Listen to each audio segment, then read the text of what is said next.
తనయందు నకిల భూతములందు నొకభంగి సమహితత్వంబు జరుగువాడు పెద్దల బొడగన్న భృత్యుని కైవడి చేరి నమస్కృతుల్ చేయువాడు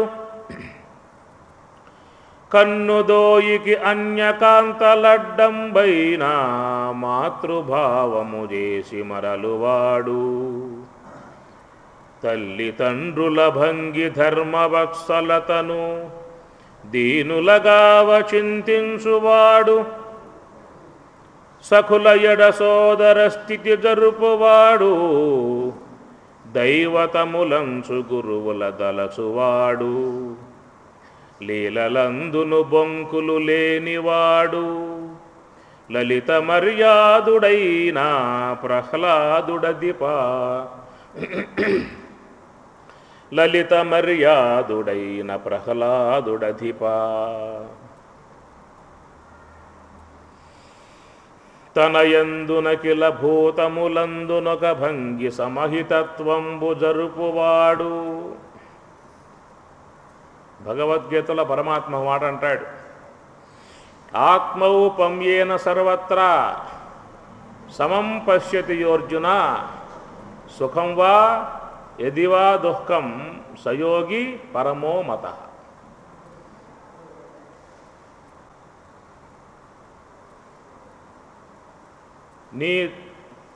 నీ తోటి వాడిని నీ పొరుగువాడిగా భావించు, లేక నీ సోదరుడుగా భావించు అని చెప్పని అంటూ ఉంటాం.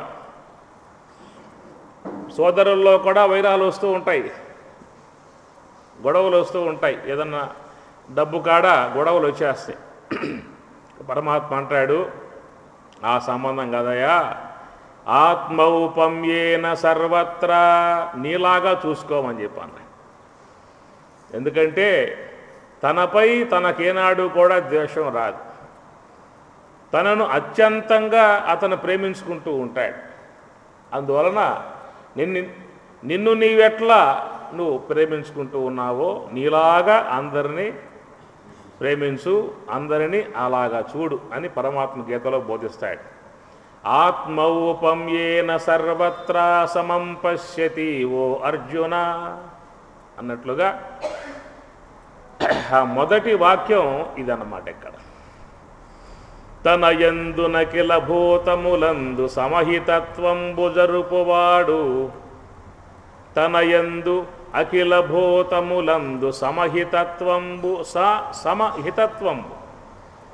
సమ అంటే బ్రహ్మం అని చెప్పుకున్నాం కదా. సమ అన్నటువంటి పదానికి అర్థం బ్రహ్మము, ఇంకేం లేదే. మనం కొన్ని కార్యారంభాలలో మునిగిపోతాం, వ్యవహారాలలో మునిగిపోతాం, చాలా అలసిపోతాం. ఇంట్లో ఫంక్షన్ వచ్చిందంటే అదే కనుక అమ్మాయి పెళ్ళి అయితే సామాన్యమా? కూతురు పెళ్ళి సామాన్యం చెప్పండి? నెల కాడి నుంచే 2 నెలల నుంచే ఆలోచించి అన్ని విధాల అనేక రకాలైనటువంటివన్నీ కూడా సంభారాలు సమకూర్చుకుంటూ అన్నీ మాట్లాడుకుంటూ వ్యవహారం చేస్తాడు. మరి ఈ 2 నెలల్లో కూడా కష్టపడతాడు.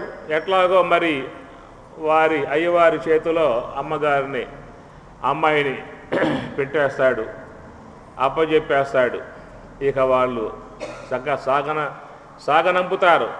వారు కాస్త బస్సు ఎక్కి కారులు ఎక్కి వెళ్ళిపోతారు. అప్పుడు ఆ పూట అమ్మయ్య అనుకుంటాడు, ఎట్లా ఒక సమాప్తి అయిపోయింది అనుకుంటాడు. ఇట్లా మనం జీవితంలో అనేక కార్యాలని ఎంతో అతి కష్టం మీద నిర్వర్తింపజేసి సంతృప్తిని చెందుతాం. ఎట్టకేలకు సమాప్తి అయ్యింది అనుకుంటాం. ఈ సమాప్తులన్నీ కూడా సంపూర్తి కాదు. సమా అంటే బ్రహ్మము, ఆప్తి అంటే పొందటం. ఆప్తి అంటే ఏనాడైతే నువ్వు బ్రహ్మమును పొందావో ఆనాడు అన్ని సమస్యలకు సమాప్తి. ఏం చెప్పాను? సమ అంటే బ్రహ్మం నిర్దోషం హి సమం బ్రహ్మ. సమ ఆప్తి, ఆప్తి అంటే పొందటం. నువ్వు బ్రహ్మమును పొందిన పూట నీకు అన్ని సమస్యలు మొత్తం కూడా ఆ పూటతో తీరిపోయాయన్నమాట. అందుచేత అది పొందకుండా నువ్వు లోక వ్యవహారాలు చేసే దాంట్లో సమాప్తి అయ్యింది అని చెప్పనంటే అటు సమాప్తులైనటువంటి ఏమి లేవు. మళ్ళా వస్తూ ఉంటాయి, పోయేవి పోతూ ఉంటాయి, వచ్చేవి వస్తూ ఉంటాయి. తన యందునకిల భూతములందు సమహితత్వంబు జరుపువాడు. అనగా జన్మతః ఆయనకి ఆ జ్ఞానం అనేటువంటిది పుట్టుకతోనే వచ్చింది. తల్లి గర్భంలో ఉండగానే బ్రహ్మ విద్యను వినటం ఆరంభం చేశాడు. మనం వినటం ఎప్పుడు ఆరంభం చేశాం? భారతంలో శాంతి పర్వంలో భీష్మాచార్యుల వారు కథాంశాన్ని బోధిస్తాడు. ఒక తటాకం, ఆ తటాకములో 3 చేపలు ఉన్నాయి. వాటి పేరేంటంటే ఒకటేమో ప్రాప్త కాలజ్ఞుడు, రెండవది దీర్ఘదర్శి, మూడవది దీర్ఘసూత్రి. యాసవి కాలం వచ్చింది, ఆ తటాకం అంతా ఎండిపోతూ ఉన్నది. ప్రాప్త కాలజ్ఞుడు అనే చేప చెప్పింది, మిత్రులారా యాసవి కాలం వచ్చింది, ఈ చిన్న తటాకం ఇది,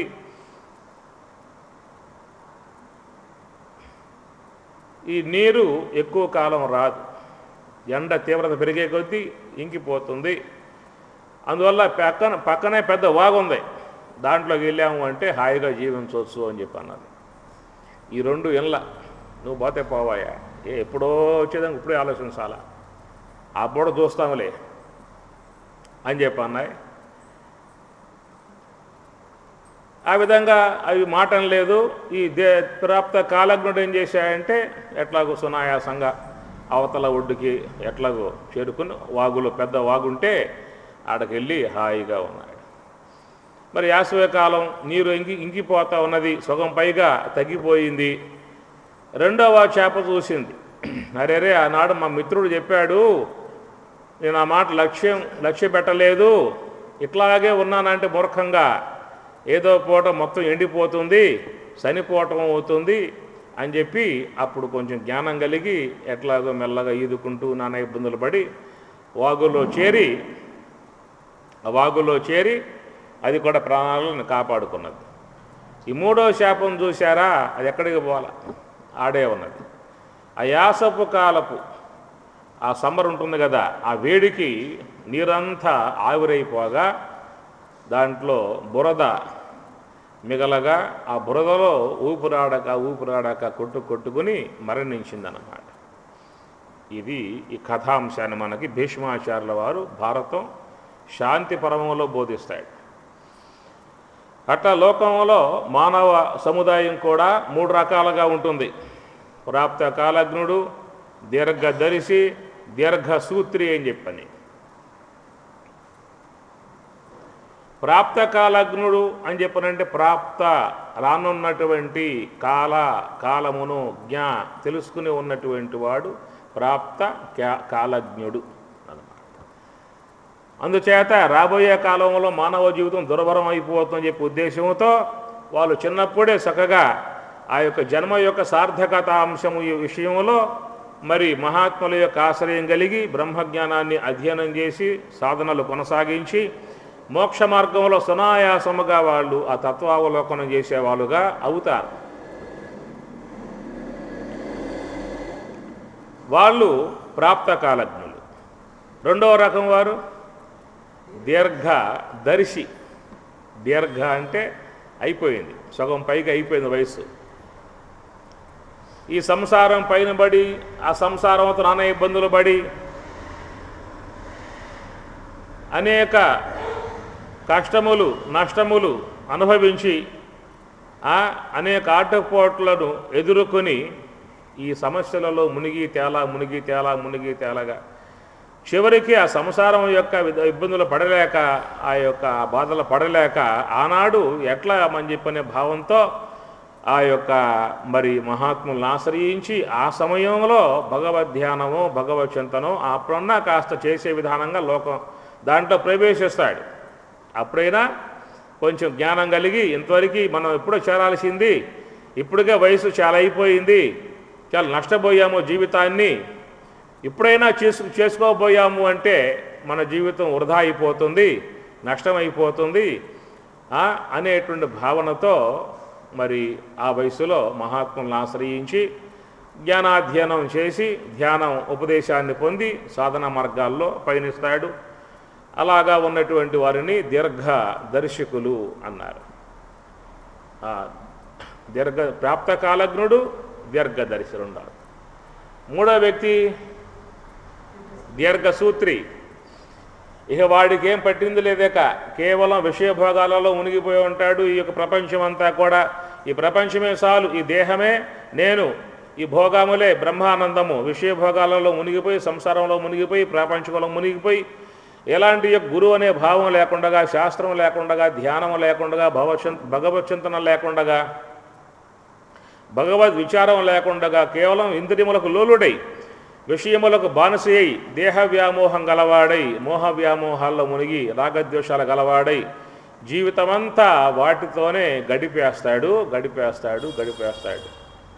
చివరికి ఆ రొచ్చులోనే, ఆ సంసారపు ప్రాపంచకపు ఆ రొచ్చులోనే కొట్టుమిట్టాడి దేహం కాస్త సాలిస్తాడు. వాడినేమన్నారు? దీర్ఘసూత్రి అంటారు. ఈ దీర్ఘసూత్రి అనేటువంటి అతని గురించి మీకు భగవద్గీత 18వ అధ్యాయంలో పరమాత్మ చెబుతాడు. అయుక్త ప్రాకృత స్తబ్ద షఠో నైష్కృతికోలస విషాది దీర్ఘసూత్రీ చ. విషాది దీర్ఘసూత్రీ చ కర్త తామస ఉచ్యతే. తామసికుడు, అయుక్తుడు, ప్రాకృత, స్తబ్ద, షట, నైష్కృతిక, అలస, విషాది దీర్ఘసూత్రీ చ. కాబట్టి తామసికుడికి ఏం పట్టదు. స్వామి అంటాడు తన ఉపన్యాసాల్లో, తామసికుడు తామసి ఏమవుతాడు? గండిక్షేత్ర స్వామి గారు చమత్కరిస్తూ ఉంటాడు అన్నమాట. ఆయన గారు తామసి చివరికి వాడి జీవితం ఏమవుతుందని చెప్పనంటే, అటు మిగిలేది జీవితంలో మసే, తామసికి తామసే అని చెప్పని అంటాడు. అట్లాగా ఈ 3 రకాలుగా ఉంటారు జీవులు. మరి చిన్నతనంలోనే వివేకానందలాగా, శంకరాచార్యుల వారిలాగా, రామతీర్థ స్వామిలాగా, మలయాళ స్వాములాగా, మరి ఈ విధంగా చిన్నప్పుడే మహాత్ముల యొక్క ఆశ్రయంలో బ్రహ్మ విద్య అధ్యయనం చేస్తారు. కాబట్టి చిన్నప్పుడే కనుక అబ్బినట్లయితే ఈ సంస్కారము త్వరగా ఉన్నత మార్గంలో పయనించే అవకాశం ఏర్పడుతుందండి. ఎందుకంటే అప్పుడు ఇంకా వ్యావహారికం పెరగల, రాగద్వేషాలు పుటకరించాల, సంసారం పైన పడింది లేదు, ప్రాపంచిక విషయాలు బాధించేదిగా ఉండవు. అందువల్ల ఆ చిన్నతనంలో వచ్చేటువంటి యొక్క అభ్యాసం ఉన్నదే వాళ్ళే గురువులుగా లోకంలో మనం చూస్తూ ఉంటాం. చిన్నప్పుడే ఆశ్రమాలకు వెళ్ళి విద్యాధ్యయనం చేసి మహాత్ముల వద్ద సన్యాసాన్ని స్వీకరించి మరి వాళ్ళు లోకారాధ్య దైవాలుగా, మరి లోకానికి ఎంతో జ్ఞాన ప్రబోధాలు చేసేవాళ్ళుగా అవుతున్నారని చెప్పనంటే వాళ్ళ యొక్క సంస్కారం, పూర్వజన్మ యొక్క సంస్కారం ఉన్నదే పూర్వాభ్యాసేన తేనైవ అన్నట్లుగా. పూర్వాభ్యాసేన పూర్వజన్మలో చేసిన సంస్కారం వాళ్ళని ఆ విధంగా చిన్నప్పటి నుంచే ఆ మార్గంలోకి తీసుకుపోతుందన్నమాట. అదే విధానమే ఇక్కడ ఇతను కూడా. తనయందు నకిల భూతములందునొక భంగి సమహితత్వంబు జరుగువాడు. మొదటి పాయింట్లోనే అతని యొక్క సర్వాత్మనా భావన, బ్రాహ్మీ సంబంధ స్థితి అనే విధానం ఉన్నదే ఆ పై మొదటి పాదంలోనే అక్కడ చెప్పేశాడు. ఆయన బ్రహ్మజ్ఞాని, సమహితత్వంబు, బ్రహ్మముతో రమించేవాడు, బ్రహ్మమునందు ఉన్నవాడు. బ్రహ్మమంటే ఎవరు? శ్రీమన్నారాయణుడు. శ్రీ మహావిష్ణువు అన్నా బ్రహ్మమన్నా ఒకటే. విశ్వం విష్ణురుపషట్కారో భూత భవ్య భవత్ప్రభు. విశ్వం విష్ణు, ఎవరయ్యా విష్ణువు అని చెప్పినట్టే విశ్వవ్యాపకుడై ఉన్నటువంటి స్వరూపుడు. విశ్వం నారాయణం దేవమక్షరం పరమం పదం విశ్వతః పరమాన్నిత్యం విశ్వం నారాయణం హరిం విశ్వమే వేదం మనకి మంత్రపుష్పంలో. అంతః బహిష్యత సర్వం వ్యాప్య నారాయణశ్చతః. అంతః లోపల, బహిష్య బయట, అంతటా వ్యాపకమై ఉన్నటువంటి యొక్క ఆ స్వరూపాన్నినే విష్ణువు అన్నారు. విష్ అనే ధాతు అన్నమాట. విష్ అంటే వ్యాపకం. విశ్వలో వ్యాప్తవు, వ్యాపకమై ఉన్నటువంటి యొక్క ఆ తత్వం, దానిని విష్ణువు అని చెప్పని అంటారు. అలాంటి యొక్క బ్రహ్మ పదార్థాన్ని నిరంతరంగా అనుసంధానం చేసేటువంటి వాడు ఉన్నాడు కాబట్టి ఆ మొట్టమొదటి పదంలోనే అక్కడ ఆయన బ్రహ్మజ్ఞానిత్వాన్ని సూచించి చెప్పుకొస్తూ ఉన్నారు. పెద్దల బొడగొన్న మృత్యుని కైవడి చేరి నమస్కృతుల్ చేయువాడు. పెద్దల బొడగొన్న మృత్యుని కైవడి. ఎందువల్లంటే నిరంతరంగా భగవంతుని యందు రమిస్తూ, భగవంతుని యందే ఆనందిస్తూ, భగవంతుని యందే ఉన్నటువంటి వారిలో సద్గుణాలు అనేటువంటివి వారి యందు నివసించి ఉంటాయి. ఆ సద్గుణాలు ఆ పరమాత్మతో పాటు ఉంటాయన్నమాట. పరమాత్మ అంటే సాత్విక విధానం, శుద్ధ సాత్వికమే బ్రాహ్మీ సంబంధ స్థితి కాబట్టి ఆ శుద్ధ సాత్విక సంబంధమై ఉన్న గుణాలు దైవీ సంబంధ గుణాలు. మలిన సాత్వికమై ఉన్నటువంటి యొక్క దానికి ఏమొస్తాయి గుణాలు? ఆసురీ సంబంధ గుణాలు దానివల్ల వస్తాయన్నమాట. రెండు ఉన్నాయిగా. అనగా మలిన సాత్విక అవిద్యను బట్టి ఆసురీ సంబంధ గుణాలు వస్తాయి. శుద్ధ సాత్విక బ్రహ్మాకార వృత్తిని బట్టి దైవీ సంబంధ గుణాలు వాళ్ళకి వచ్చేస్తాయి. కాబట్టి నేర్చుకుంటే వచ్చే కాదు, స్వతసిద్ధంగా మనకి దైవీ గుణాలు మనకి ఆ యొక్క విధానంగా వచ్చేస్తాయి. కాబట్టి ఇక్కడ ఆ దైవీ గుణాలతో ఆయన తన యొక్క విధానాన్ని చూస్తూ ఉన్నాడు.